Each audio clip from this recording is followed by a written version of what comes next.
अस्सलाम वालेकुम। जैसे कि हमने लास्ट टॉपिक में पढ़ा था कि हम किसी भी कंपाउंड का एनालिसिस कैसे करते हैं। तो एनालिसिस करने में सबसे पहले हमें उस कंपाउंड के फार्मूला के बारे में इंफॉर्मेशन होनी चाहिए।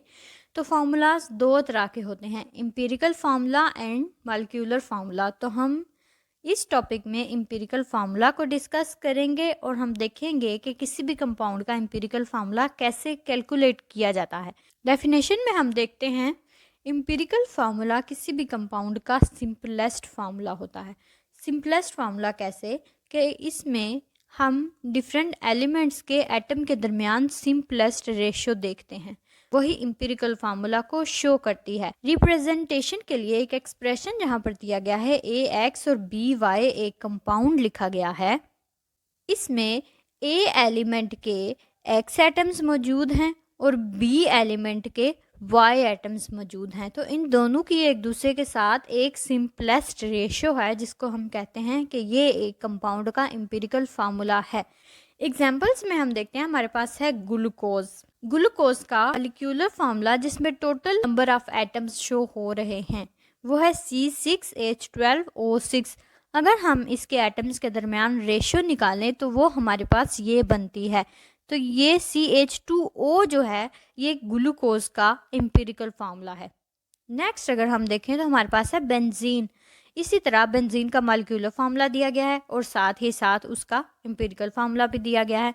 चूँकि हमने देखना है कि किसी भी कंपाउंड का एम्पिरिकल फार्मूला कैसे कैलकुलेट किया जाता है, तो चंद स्टेप्स हैं जिनको फॉलो करके हम किसी भी कंपाउंड का एम्पिरिकल फार्मूला कैलकुलेट कर सकते हैं।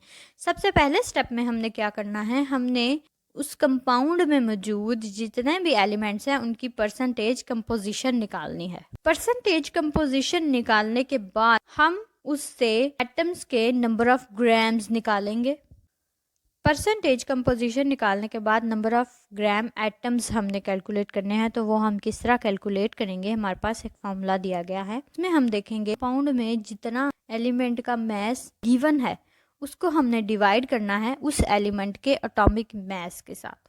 ग्राम एटम्स कैलकुलेट करने के बाद हम उनकी आपस में एटॉमिक रेशियो देखेंगे।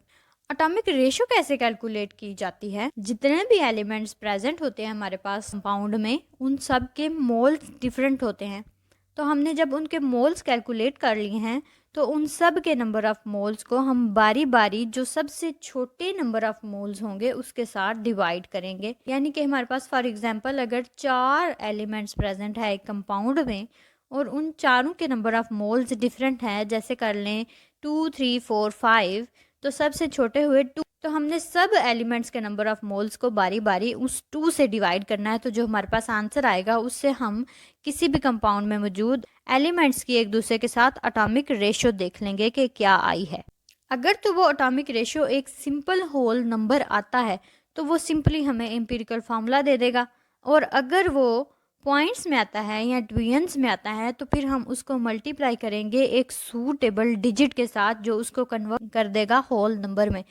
तो जब वो कन्वर्ट हो जाएगा होल नंबर में तो हमें पता चल जाएगा कि कौन कौन सा एटम किस किस प्रोपोर्शन के साथ प्रेजेंट है। तो हम देख लेंगे कि कंपाउंड का एम्पिरिकल फार्मूला क्या आया है।